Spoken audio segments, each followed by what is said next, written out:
I promise you, you can follow the person's exact routine for the next 10 years and your hair still will not be that person's head of hair. Hey guys, welcome back to my channel. It's Lexi and today's video is all about hair growth. Some things that I've learned over the years about hair growth, specifically with my hair and friends of mine, family members of mine, watching other people take care of their hair, how they do their hair, all of that stuff, which all plays a part into growth. So let's just preface the video by saying that I have been natural since, well, I had my last relaxer in 2011. I cut off the permed ends in 2012. So it's been some time, okay? It's been some time. We're actually approaching the 8-year mark for me to be completely natural, and obviously over 9 years or about 9 years of me not having a perm. So a relaxer, the proper term is relaxer. So I've definitely had some setbacks. I've had things that I've noticed that have helped my hair grow tremendously, things that I noticed that have stunted my hair growth, and things that, just different things that I've gone through over the years that have played a part in the health of my hair, and then as a result, the growth rate and retention of my hair. So I'm not gonna make this video super long or super detailed. I have quite a few videos on this channel about growth, talking about vitamins, talking about hair, scalp massaging, talking about different things that you can do externally, obviously, to aid with that growth. And I will link them down below. They are still very relevant and still very useful, but this video, I wanted to kind of simplify all of those things and just really talk about the basic things that you can do and that you should be doing and that you should not be doing to get your hair to grow healthy.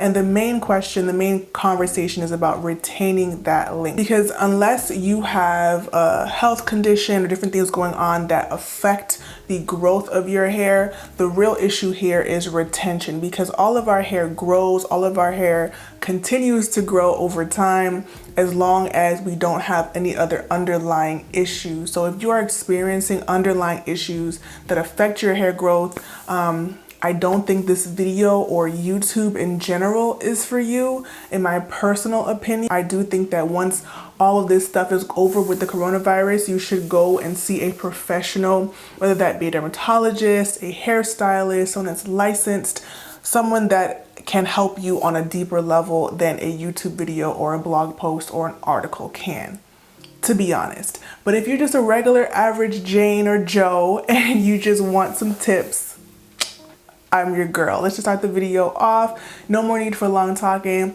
Join the KandidKinks family by hitting the subscribe button and the bell and thumbs up and all of that YouTube stuff. And let's just jump right in. So first things first, what's important to me and what I always tell friends, family, and ultimately you guys is to have a routine.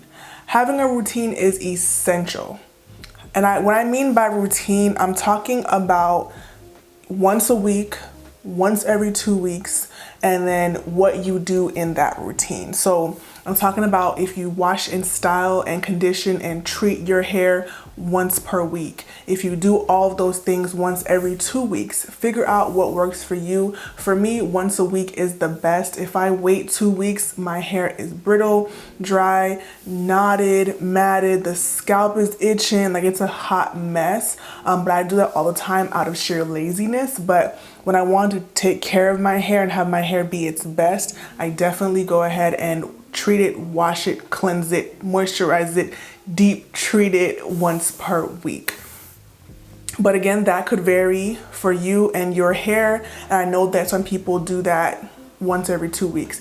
There are people online that wash their hair with shampoo once per month and they co-wash the rest of the month. I am not that kind of person, but I know people that are out there flourishing doing that. That's completely your prerogative. After you establish that routine, I want to talk about moisture, because I think people don't realize that moisture and length retention go hand in hand. Because if your hair is dry, brittle, experiencing knots and tangles and all kinds of things, because it lacks moisture, it's not going to be at its full potential mean that it's not going to retain that length. So the more dry and brittle and damaged your hair is, the more that it will break off, shed, and have different issues that will aid in it not being at its full potential, which again affects your length retention. So we talked about having a routine. We talked about moisture levels. I have videos on a simple hair care routine, and I have videos on how to know if your hair is moisturized and how to moisturize your hair. I will also leave those down below. I want this to kind of serve as a hub of information, a simple amount of information. Then you guys can obviously go and click on other videos that I've made over the years that attest to all of the different things that I'm talking about in today's video. Next, we're gonna go into trimming. Every video that I make on hair care, I mention trimming because I think that people tend to think that trimming your hair makes your hair shorter, trimming your hair is a setback, trimming your hair is unnecessary. And all those things are false because in my personal experience, when you trim your hair on a consistent, regular basis, my stylist, I'll leave her down below. She goes by Natural Touch Salon Studios on Instagram. She tells me every 3 to 4 months is her recommendation. So it had been 6 months since my last trim. I got my hair trimmed, I think February, very recently. I got my hair trimmed and she was like, oh, you waited a long time to come back. And it was noticeable and my hair was in a poor condition compared to what she's seen me last time.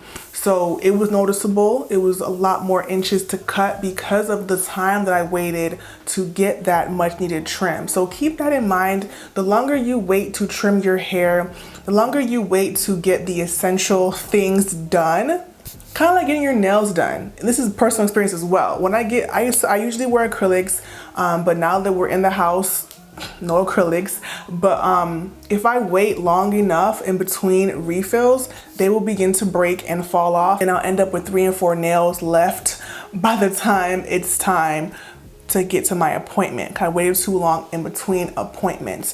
Think about it like that. If you wait too long in between getting your hair trimmed, cut, all that jazz, it will need to have more hair cut off and the split ends will travel up those hair strands and damage it further. So trimming your hair is essential. And I'm gonna say it again, it is essential. Get your hair trimmed or trim your hair yourself.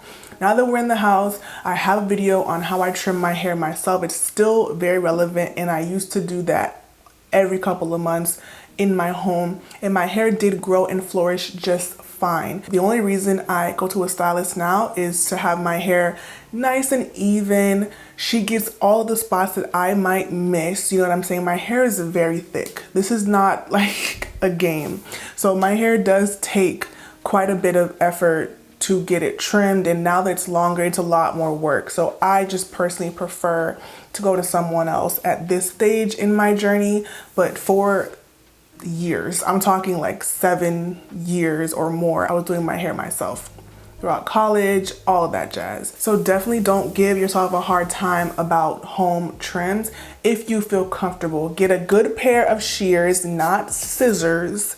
Get a good pair of hair shears and test it out if you feel comfortable. If you don't feel comfortable, wait till after this situation is over and go to a stylist. Simple as that. Find one on Instagram, find one on Facebook, on Google, whatever the case is, and hit them up. If you trim your hair once a year, at the end of the year, when you trim your hair, you're gonna have to trim a lot more hair off, which will make you feel as if that year you had basically no hair growth.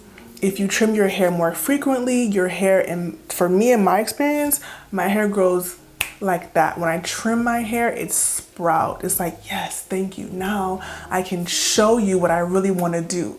This is just literally my personal experience and what I've seen over the years. So the next thing, and it's pretty much the last thing I want to talk about, is stuff like hair growth pills, biotin, oils, scalp massaging, and stuff like that. So those things, in my opinion, are additives. They are extra things you can do to assist you in your journey, in your routine. So you can add a scalp massager to stimulate your scalp and stimulate growth. You can add some nice JBCO castor oil to help your hair get thicker and grow. You can take biotin to strengthen your nails and your hair and beautify your skin.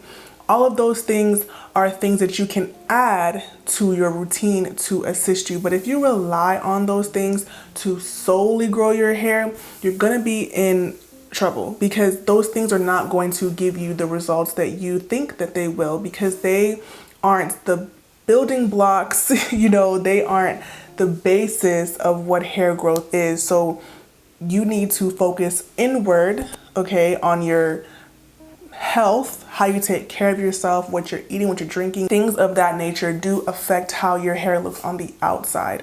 The same way that what you eat and drink and how you feel, stress affects your nails and your skin as well. When my body is in tip-top shape, my hair is looking great. Bars, okay? So those to me are the simple basics. And that's pretty much it. Take care of your insides and it will affect your outsides. I'm not saying don't get your biotin in your hair oils. I've tried all of those things over the years and I'm not saying they don't work. I'm saying that they're extra things to add to a sound, consistent routine that includes scalp health and includes trimming those ends, and it includes moisture. Okay, these things are all equally important when it comes to hair growth. And honestly, you guys, stop comparing yourself to your favorite hair blogger, including myself, because at the end of the day, a lot of these things are also genetics, okay? The same way that some people in certain cultures may have different hair textures and different hair lengths, the same thing goes for growth rate. It's not the same for every single person. So keep that in mind when you're watching videos like this and watching other videos that talk about different tips and tricks. A lot of things that you see people experience and what they look like after 2 or 3 years of being natural is genetics. I promise you, you can follow the person's exact routine for the next 10 years and your hair still will not be that person's head of hair. And that's just that. Like, it's just that. I hope that that makes sense. And I hope that you understand what I'm trying to say. You don't have to aspire to look like and be like your favorite natural hair vlogger or person or family member, because you may never get there, and that is okay. If you spent more time nurturing your head of hair and learning your head of hair, you will probably get more growth than you would chasing after somebody else's routine. So yeah, that's pretty much the entire video. I hope that it was helpful. I hope that you guys learned some things. Click on the links that I'm providing in the eye up above my head and also in the box below, because those videos are also informative in terms of products, in terms of technique, in terms of routine. All of those things will play a part in retention, which is really what you guys want over growth. Like I mentioned before, if you are healthy and you don't have any pre-existing conditions, your hair is growing. The problem that you're probably facing is retention. And I hope that this video and other videos that I'm linking down below can assist you with that. Comment down below and let me know what you feel has helped you retain length and helped you obtain the best looking hair possible, because it might help somebody else in the comment section. And that is pretty much that on that. I love you guys, and I will see you in the next one.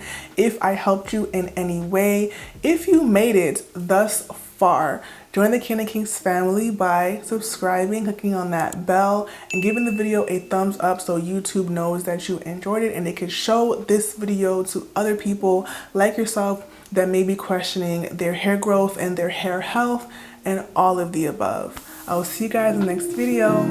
Bye.